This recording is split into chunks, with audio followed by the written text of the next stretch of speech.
KISS video lekcija. Mobiteli za slijepe. Neka bude kratko i jasno. Uvod u asistivnu tehnologiju za osobe oštećena vida. Dobar dan, moje ime je Ivan Tokić, ja sam predsjednik Županijske udruge Slijepi Split. Danas snimamo video o dva mobitela koji su posebno dizajnirani za slijepe osobe u sklopu Erasmus KISS projekta. Danas ćemo dakle snimati dva mobitela.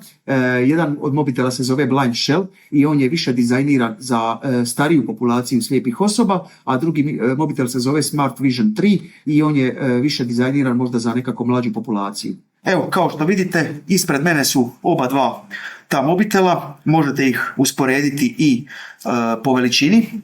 Ovo ovdje je Smart Vision, ovo ovdje je Blind Shell. Kao što vidite, Blind Shell je malo manji mobitel. Isto tako, kao što primjećujete, oba dva mobitela karakteristično imaju fizičku tipkovnicu, nešto što je zapravo u mobitelima izumrlo prije 10-15 godina, no kod posebnih mobitela za slijepe još dan danas se upotrebljava, jer je zapravo većini slijepih osoba, pogotovo onima koji nikada nisu koristili touch ekran, tipkovnica još uvijek must have. Kao prvu opciju ćemo vam pokazati mobitel Blind Shell, koji je zapravo više dizajniran nekako i ide prema starijoj populaciji slijepih osoba. Kao što vidite, on je veličine nekakve stare Nokije, takve otprilike i debljine. Težina mu je isto tako solidna. Ima tipke razmaknute da ih slijepi lakše mogu razlikovati, kao i kod svakog zapravo telefona ili mobitela na tipke. Na tipki 5 imate jednu pržicu za bolju orijentaciju.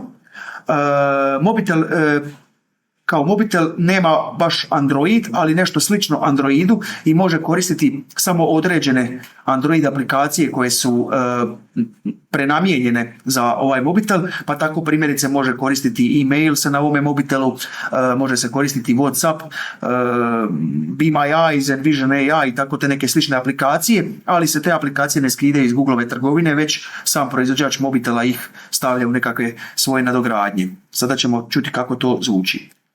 Pozivi 1O7. Evo, mobitel u sebi ima automatski ugrađeno čitač ekrana i govor. Meni je vrlo jednostavan i pojednostavljen kako bi starijim osobama bio što lakši za korištenje. Kao što ste čuli, prva kategorija je pozivi i ima 7 kategorija. Poruke 2 imeni 3O aplikacije 4O postavke 5O7 priručnik 6O7 isključi telefon 7O7 priručnik postavke aplikacije 4O7. Možemo sada pogledati primjerice što ima od aplikacija u njemu. Internet preglednik 1 alati 2 od 8 komunikacija 3 od 8 mediji 4 od 8 knjige 5 od 8 igre 6 od 8 pomagala 7 od 8. Evo primjerice možemo pogledati šta ima u kategoriji pomagala.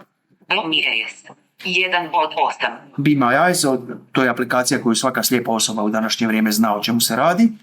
Envision AI.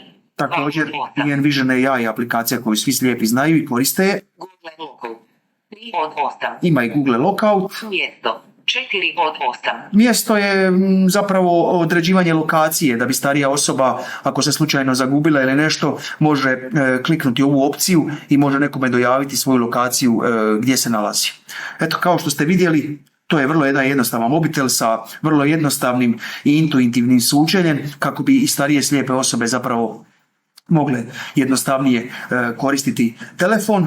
On nema ekran na touch i još jedino možda što je bitno naglasiti da se na tipke od 1 do 9, uključujući ja mislim i 0, mogu programirati za takozvano brzo biranje, tako da starije osobe mogu sebi svoju obitelj ili bližnje staviti na brzo biranje kako bi mogli što jednostavnije uspostaviti poziv. Sada u ruci imam Capsisov mobitel Smart Vision 3 koji je, kao što vidite, također posebno dizajniran za slijepe osobe, no za razliku od prethodnog mobitela koji smo vam pokazali, ovaj mobitel radi na pravom Android sučelju, u njemu je Android 11, dakle što se tiče samog sučelja, on je zapravo isti kao i svaki drugi pametni telefon, osim što je na njemu još dodana i tipkovnica, kao što možete vidjeti. Tipkovnica ima zapravo velike tipke kako bi ih se lakše pod prstom razlikovalo. Na tipci 5 imate kvržicu kao i na svakome zbog lakše orijentacije. Specifičnost ovoga mobitela za razliku od onoga je i ta što ovaj mobitel ima i ekran na touch, znači možete kombinirati touch i tipkovnicu, a isto tako možete koristiti samo tipkovnicu ovisno o vašim preferencama. Mobitel naravno mogu koristiti i mlađe i starije slijepe osobe, no osobama koje nikada u životu nisu koristile pametni telefon biti će za početak malo komplicirano jer nije jednostavan kao što je jednostavno sučelje na blind shellu. Evo sada ćemo ga otključati da... Uređaj je otključan. 11:59. Početni zaslon. Aplikacije. Razina baterije. 98% preostalo. Kao što ste mogli čuti, on također ima ugrađen čitač ekrana sa govornom jedinicom, glas na oba dva mobitela isti, to je Lana. Znači sada ću vam pokazati kako s njim možete upravljati zapravo i tipkovnicom, ali i kao klasičan pametni telefon. Poruke. Aplikacije. Telefon. WhatsApp. Kontakti. Znači, tipkama za gore i dolje se pomičete gore i dolje. Brzina govora 31 podijeljen. Brzina govora 35 podijeljen.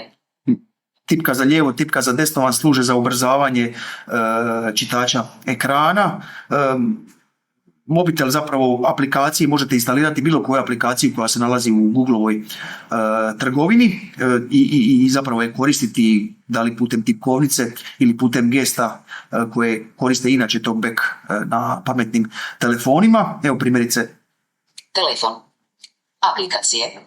Poruke. Znači možete koristiti znakovi. Bilo koje geste. Riječi. Naslovi.